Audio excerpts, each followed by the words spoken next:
The following feature presentation is part of the Skywalking Network.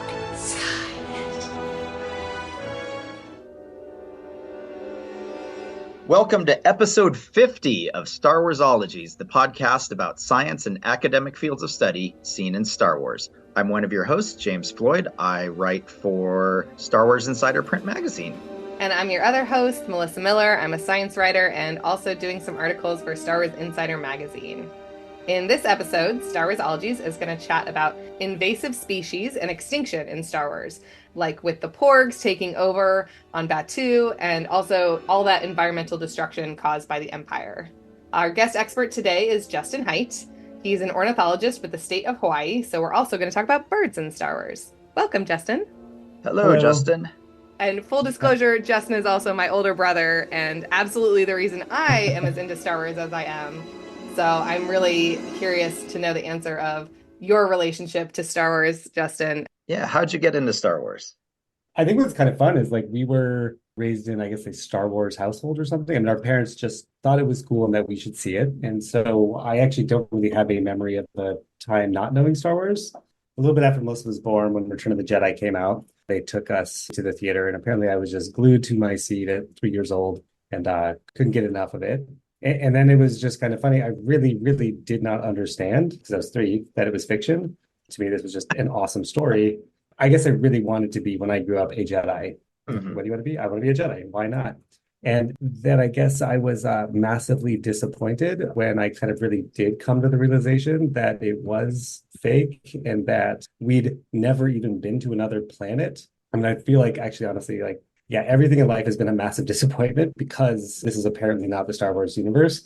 This world is nowhere near as cool. I mean, we haven't even been to Mars, and you can't be a Jedi. So chose the next best thing, which was field ornithology, and have settled into that. That's so funny. And that does help me understand my potential break with reality, where I spend most of my free time doing stuff in the Star Wars universe, because that's so much better. Yeah, it's more fun. Yeah. So other than the fact that you couldn't be a Jedi, did Star Wars influence your decision to go into ornithology? Oh gosh, I don't know. I mean, I think when your goal is to be a Jedi, I feel like you've at least decided to set the bar really high. And then after that, it was really let's just do something fun and have a good time with it. So I think I was really passionate about nature. Melissa and I both, growing up, really liked dinosaurs and snakes. And then kind of at some point realized that birds are dinosaurs. And instead of being a paleontologist who looks at fossil bones, I could study the real deal. You just, have to squint a little bit, but you can see the soul of the Tyrannosaurus Rex and pretty much any little bird out there. Yeah. Well, and I feel like the Jedi thing, the whole we are one with nature, everything is connected, that still flows through any field scientist's bones. Well, you mentioned the reptiles and birds descending from dinosaurs. In Star Wars, we don't have a lot of pure birds with feathers. We have a lot of things that are called reptavians, like the bogwings or the bractyl that Obi-Wan rides in Revenge of the Sith. We see some more in The Mandalorian. So what is that point that divides birds from these reptavians or things that are very bird-like? Yeah, that's a great question too, especially because really, birds are just a small branch well within the dinosaur clade, and feathers evolved well before kind of modern day birds, kind of back with these dinosaurs. And they probably weren't even for flight at first because so many dinosaurs that can't fly have them. Birds and dinosaurs are also kind of within the reptile group. Another one that's cool there that's technically not the dinosaur are the pterosaurs, all those flying reptiles. They're really the first vertebrates to develop powered flight. Mm-hmm. And they, I think, are a lot more like the reptilians in Star Wars, kind of these leathery, winged, large creatures. And then a cool thing with the feathers, too, is I think that maybe in people's minds too much, feathers add a cutesy flair to things. And so they're not as cool and badass for people to look at. And so maybe there's kind of a creative license when you want to make something cool, you kind of take the feathers away because that makes it cutesy. Well, Justin, I want to hear about your experience with invasive species and extinctions with your time working for the state of Hawaii. And maybe quickly you can just sort of also define invasive species and extinction. Right, let's see. Invasive species, though, are more something introduced kind of by some agent, probably us, that came in here and is now spreading and somewhat out of control. And I live in Hawaii right now, and so there are so many different invasive species. I think they even say it's a new invasive species arrives every day on average. Wow. It's something to that effect. And a lot of these are like insects and things like that, and other plants. So there's a ton of different really disastrous invasive species. In Hawaii, you get to see it up close and personal, how much the landscape is transformed. When you drive around the lowlands of Hawaii, almost every single plant and animal you see is a non-native. And it's still beautiful. So kind of like to the lay person, just to your random person who lives there or is visiting, you don't necessarily even see the environmental devastation. You see a beautiful tropical paradise. It's just that almost everything is brought by people. It has replaced what was there before. And then where I work more right now is kind of like up in the last like kind of most remote parts of the state where the native honey creepers and birds still exist. And they're all going extinct because of non-native mosquitoes, which is spreading non-native avian malaria that the birds have no resistance to whatsoever. So kind of just disease running rampant through the populations and wiping them out kind of before our eyes. Yeah, I feel like extinction is one of those things you think of as, the big ones, like the dinosaurs and stuff like that. Yes. Yeah. Or that charismatic megafauna, right? Like we're all worried about panda bears and stuff like yes. that. But yeah, what you're talking about is little birds that very few people have ever seen, but that are native to the islands. Yeah. And since they're native on the islands, they don't exist anywhere else. So you can't just save them by saying, hey, we have another place. We don't have another place. Exactly. Yeah, no, not at all. And right now, even with on Kauai, there's 8 native birds. 2 of them are on the other islands, so those will last a little bit, but the other 6 are only on Kauai. The one I worked with the most, the akikiki, is this cute little brown mousy thing. Absolutely adorable. When I got here, the population estimate was around 500, but now we think there's about 4 individuals left in the wild. So there's this one older female we call Pakele. She's at least 4 or 5, and she's gone through many mates because her mates just keep dying of malaria. Presumably she has malaria too, and is just like one of the very few that actually survives it. So she's got perhaps a new mate now as of a couple of days ago. And then there's at least maybe another pair kind of in this one area too. So at least 4 birds are still out there, but I would not be surprised if none of them make it through the year. Yeah, so when Chewie takes those porgs, onto the Millennium Falcon because he feels bad, and then the new Rebel base is on Batuu, which is, Disneyland, basically. Yeah. They probably brought, something with them that is potentially devastating the local populations. Totally. Well, and then here's, I don't know if this is the good news or the bad news. I think on average in Hawaii, a new invasive species establishes every day. That's many, many more don't establish. So maybe, more than likely, when the porgs kind of get off in a new place, it's a terrible environment. They all die. So that's the good news. I think the thing with invasive species is that to get the perfect weed or the perfect thing that spreads and wipes out the native ecosystem, you have to introduce lots of different varieties that all just fail because this is not the right environment for them. I mean, if you're in Star Wars too, things that need weird metals in the atmosphere and they don't have it. I mean, if you think about actually like all the different planets out there, their atmospheres are all wildly different. And so most planets can't kind of host most things. Yeah, that's something we haven't really considered is, yes, there's a lot of life moving between planets and they all have kind of roughly similar atmospheres, roughly similar gravities to support. But, there's those trace things that just might make a difference in a species survival or not. Right. Yeah, and what I like to think about too with Star Wars is that they're not showing us all of the other planets that don't really work out. Because what's super cool is like I think what NASA's been and like other scientists have been uncovering in the last like 10, 20 years, the variety of all the exoplanets that are out there. So it's just all of these outrageous planets that are being discovered.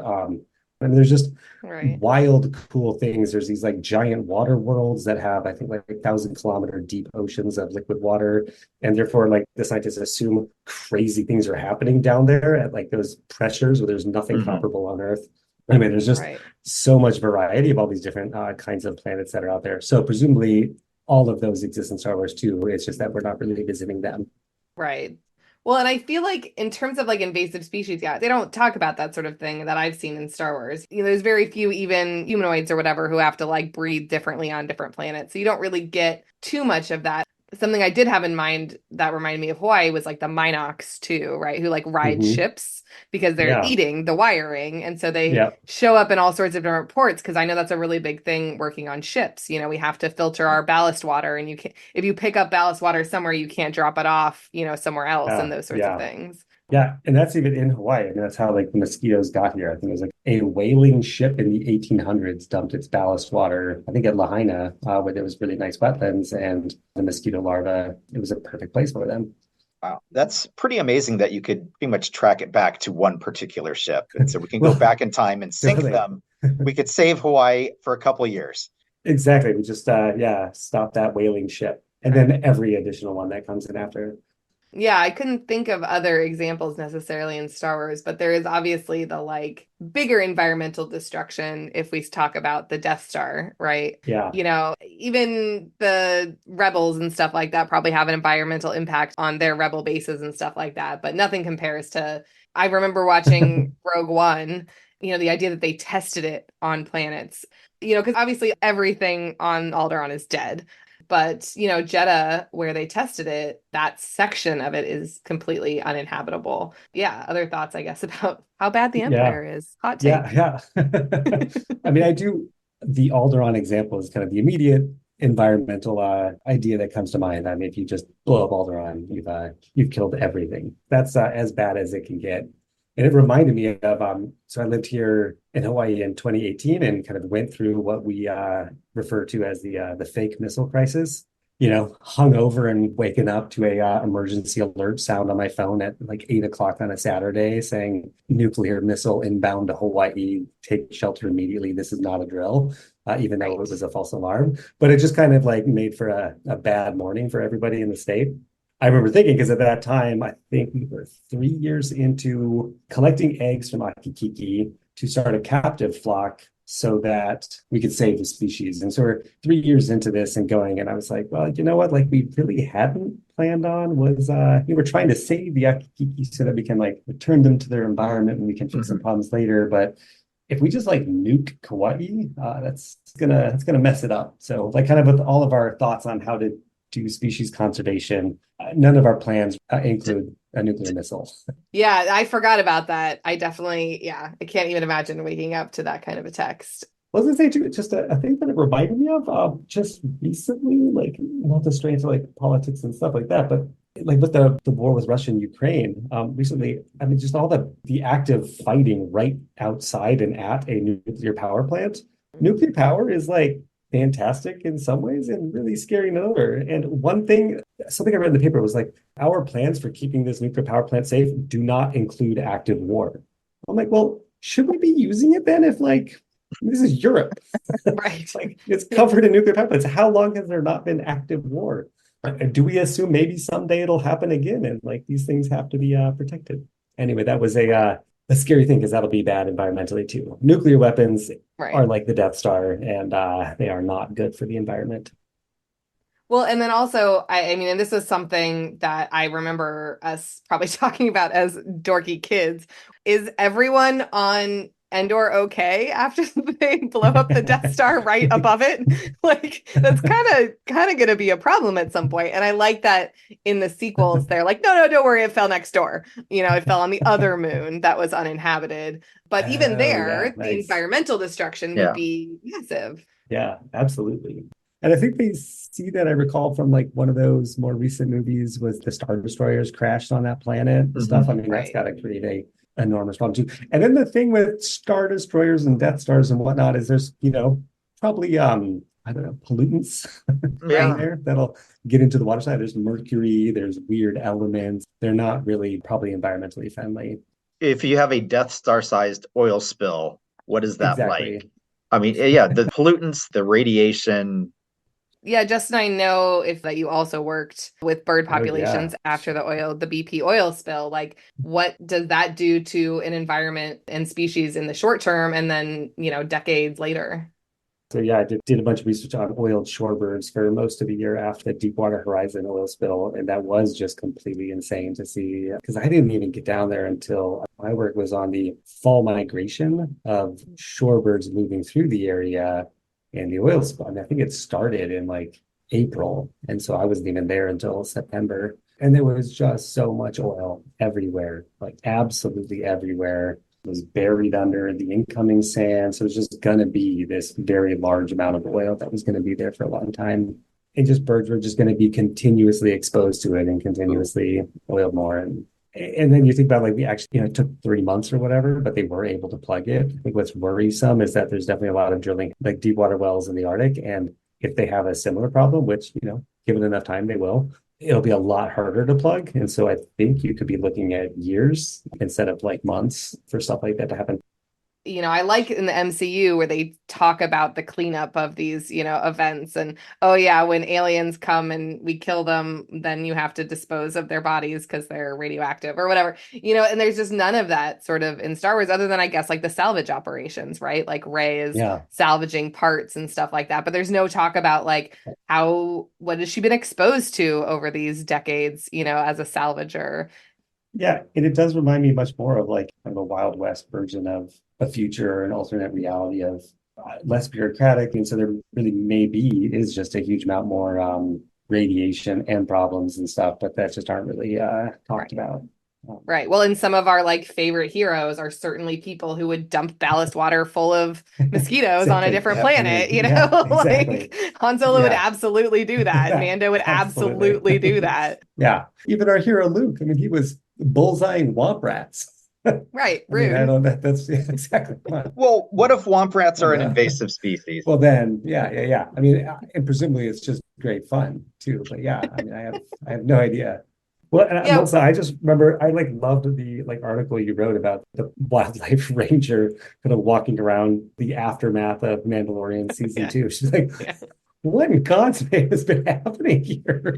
Yeah. We're just as viewers just happily cheering on, Mandalorian and Baby Yoda as they have a wild good time. But they're just leaving environmental devastation everywhere they go. I'll make sure I share that since you mentioned it. I had a lot of fun writing that. I think I put it on my blog, but I ended up writing a nonfiction piece. It was my first article for Nerdist, actually, about, why is he killing everything? Like, why am I cheering for this guy? Especially because I feel like it's established in Star Wars where we don't do that, right? Like when the Rancor dies, people cry, literally. And so it's like, I was just so upset that it was like what can I murder this week and have you cheer for me still? And I was like, that mudhorn with its egg and stuff like that. So I did write something. I was like, if there is in Star Wars wildlife rangers, they're underfunded, they have like the whole outer rim or whatever is their territory. But if they just happen across this, and then they follow the ship's signal to the next planet, something else is dead there, and then they follow it to the next planet and something else is dead there, and everyone thinks he's a hero, and I'm like, is he though? So he's wanted by the environmental rangers for sure. So I'm imagining Peck from Ghostbusters, the EPA guy, just like trying to track these people down and say, we're from the Galactic Environmental Protection Agency. And no, legitimately, go watch Ghostbusters again and tell me the EPA guy is the bad guy. Like, oh yeah, no. Well, boy, they cast him well, and they wrote that character fantastic. Yeah, he was just terrible. But it's like when you get down to it, you're like, yeah, no, like, of course, that guy's doing his job. You can't just slime New York, you guys. I know it's the 80s and everything, but no. They do touch on that in the new Ghostbusters Frozen Empire. Oh, great. In a big way. Okay. It's rather hilarious. Excellent. I need to see that. Well, yeah, so maybe in happier news, there's lots of fun birds in Star Wars. I was curious if you have a favorite animal in Star Wars or a favorite bird-like creature in specific. Oh, that's a great question. You have to remember, I guess everyone is introduced to Star Wars at a certain age and kind of with a certain show kind of thing. But, I was born in 1980, really, really into Return of the Jedi. And then very soon after that, the Ewoks and Droids cartoon was on.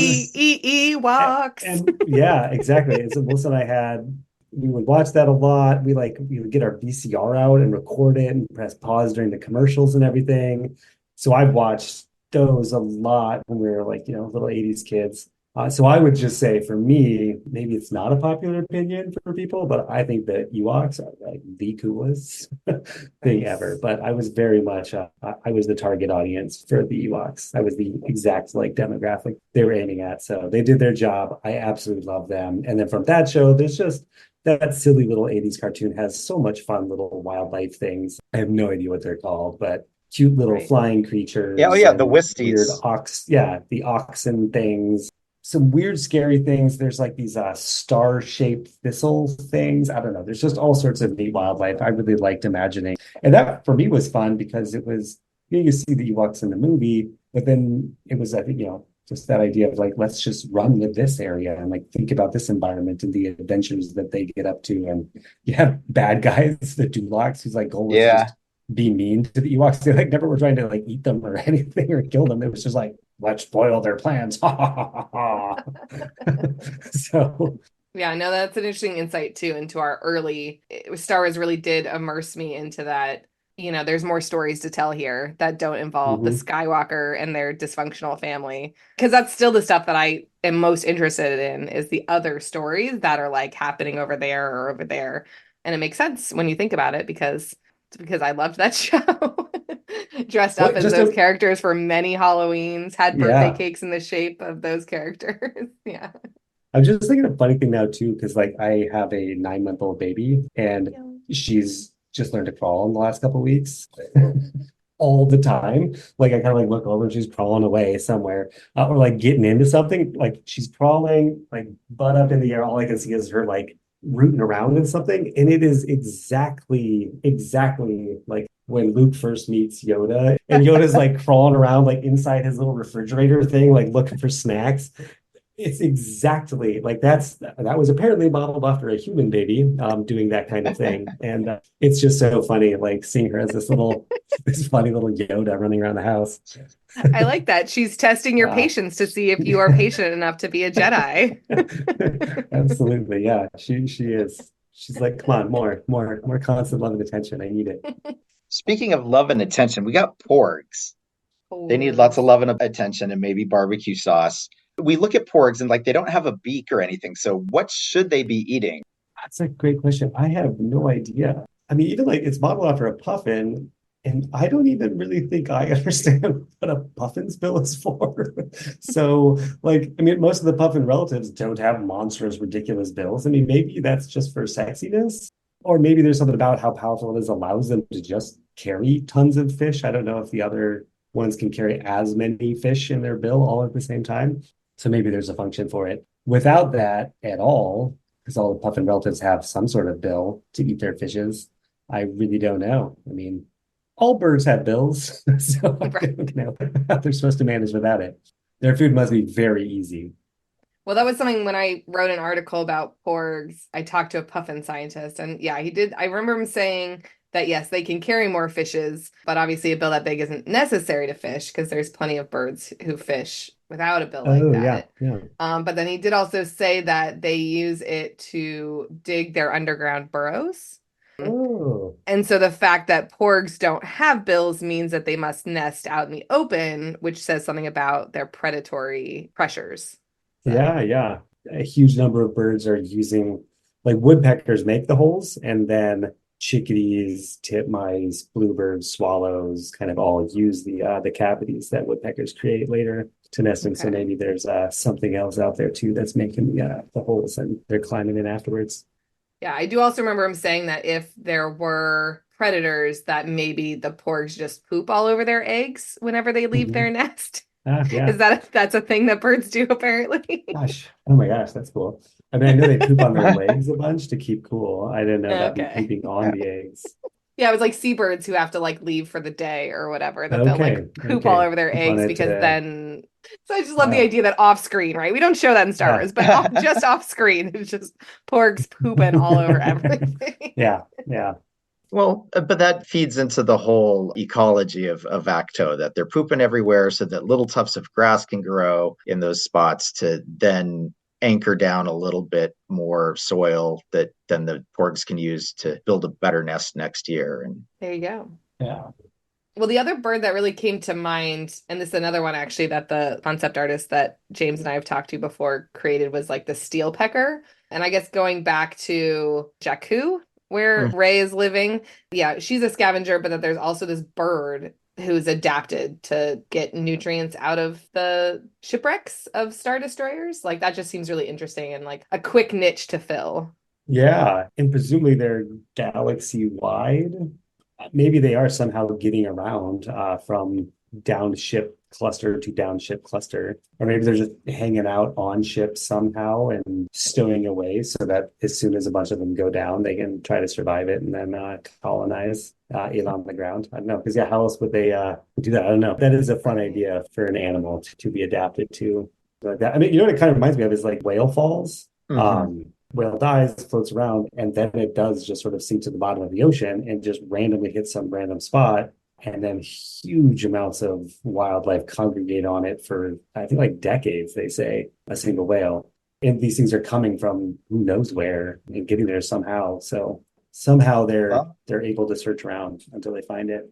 I never thought of them as invasive species, but that makes a lot of sense if they evolved quickly, unless it was they were there originally and they weren't eating metal so much as ores that are exposed to the surface. And then they realized that processed metal is way better. It's more nutritious. And so then they're like, hey, it's raining free food.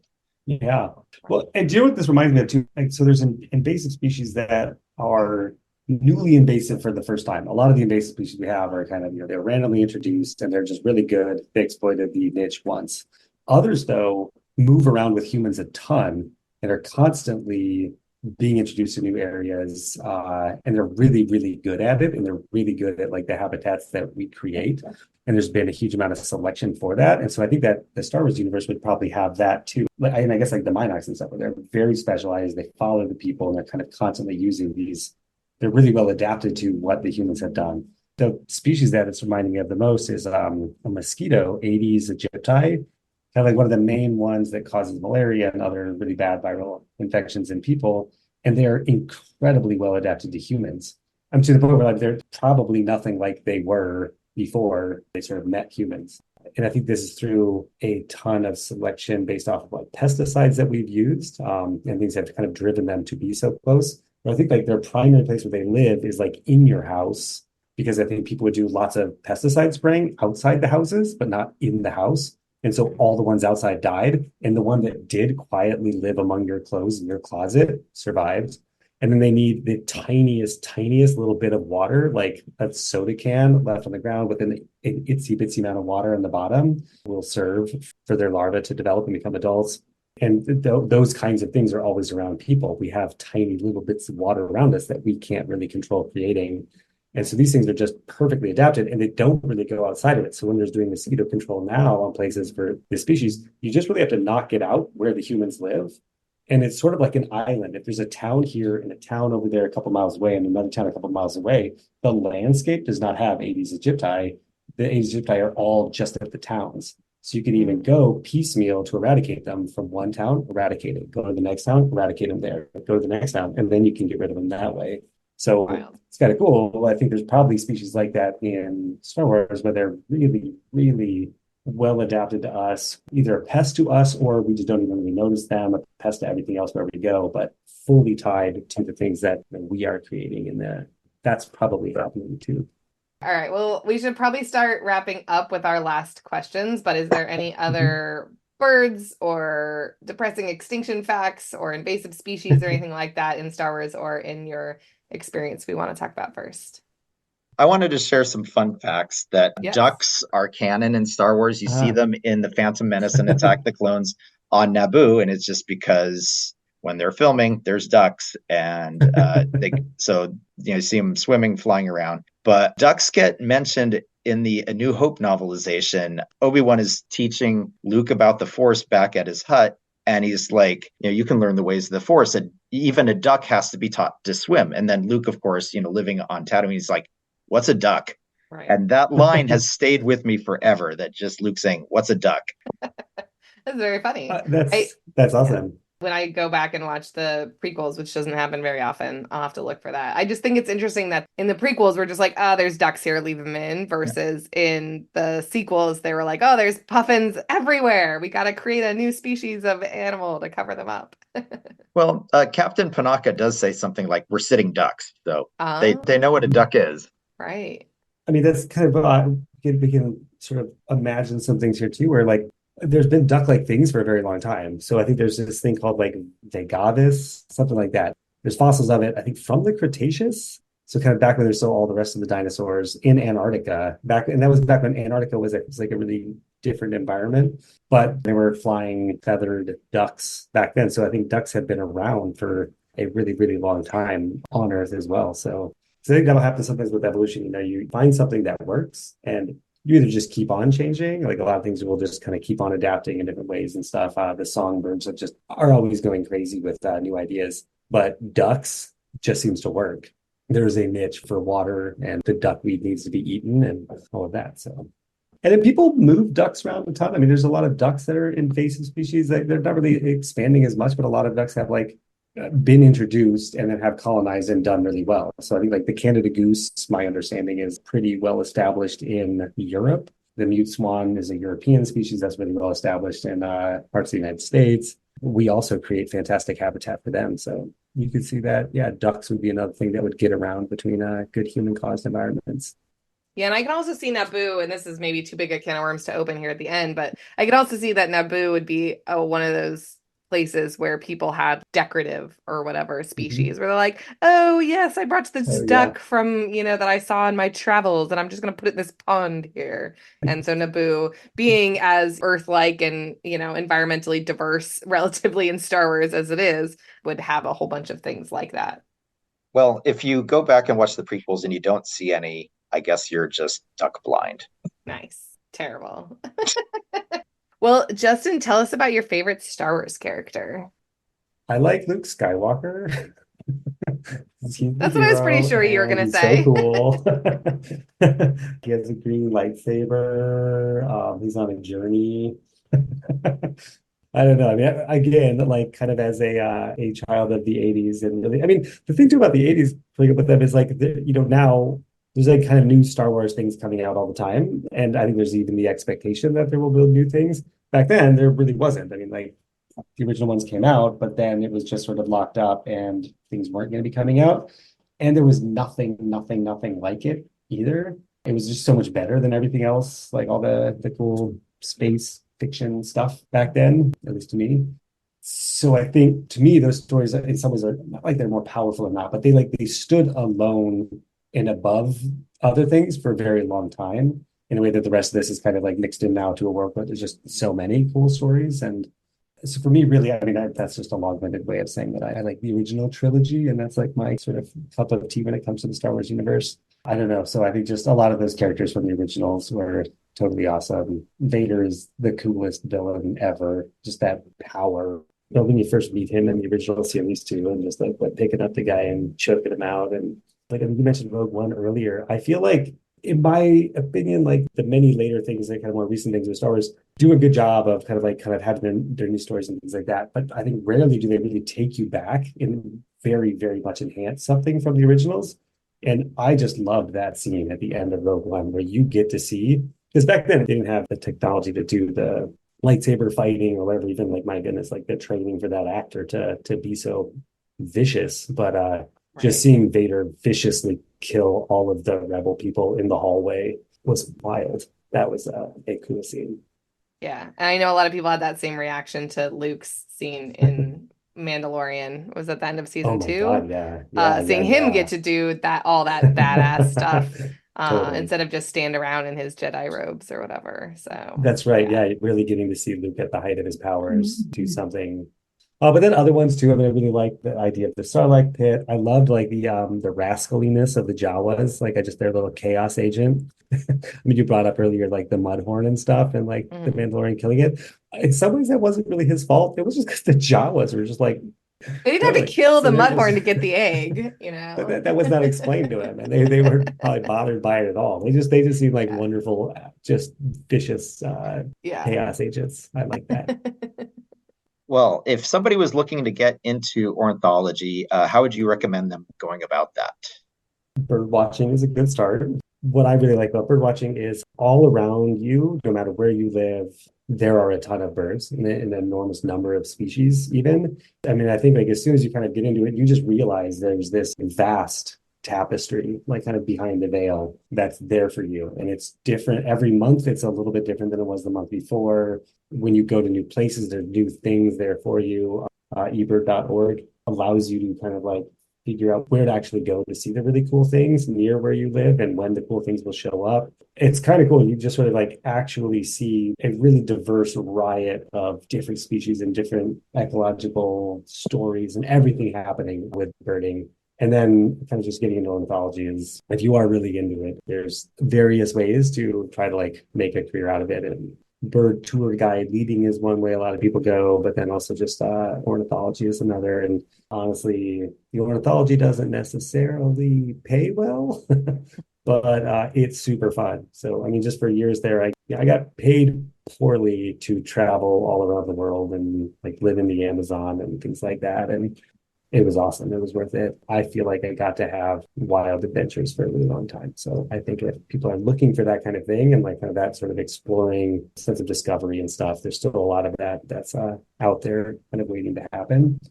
Well, can we follow you on social media or maybe the program that you work for, or what's a good way to learn more about Hawaii? Books. I mean, one can follow me. I'm Bird the Nar on Instagram. But right now, I have to warn you, it's mostly baby content because I have this baby and she's the most precious thing ever. But it used to be a lot more bird focused. Throwback. But then the project I'm working on is called Birds Not Mosquitoes. And so you can kind of follow that too. And there's a lot of action happening here. We're kind of just the main way to save all the birds in Hawaii that are all dying of malaria, the ones that are about to go extinct and the ones that are headed that way 10, 20 years from now, is to get rid of the mosquitoes in some fashion. And so there's this large group of different organizations all working together to kind of like raise the money, get kind of this method going and then implement it. And it's sort of all happening now. And implementation has started on Maui and is about to start on Hawaii. And the idea is to get rid of the mosquitoes. They're introducing mass releases of sterile males kind of into an area where there's breeding mosquitoes. And if you just introduce huge numbers of sterile males, then pretty quickly even your population of mosquitoes will go down because all of the breeding events are happening with like wild females who can lay eggs, but they're just mating with sterile males and they're not actually having eggs. And then there's a couple of weeks later, a much smaller generation, a few weeks later, an even smaller generation. And pretty soon you kind of have a handle on the situation. So that's kind of the hope of how it's all going to work. I mean, it's really hopeful that it will work. I think there's a lot of signs that it's going to. It has in many parts of the world before, as far as I can tell. And there's really nothing else that we can do to save these birds. They're all dying of malaria and we have to stop it. And if we do nothing, I mean, they're just all going to go extinct. And that's not even like hypothetical. I mean, I, for the last 10 years, have been here and have worked with this species that's gone from 500 individuals down to like 4, and we'll probably all be gone. And that's just in that same time, all the other species are collapsing at kind of similar rates. And you can follow that at Birds Not Mosquitoes.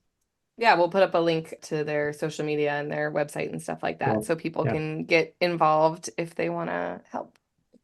Well, thanks, Justin. It's been fun to talk to you, not as little kids playing Star Wars action figures about Star Wars. Oh, yeah. Oh, you too. And I just have to tell everyone, I mean, like a little story from our childhood is our parents would get us a lot of like 80s Star Wars action figures, like for $1 or whatever at like the local used toy stores.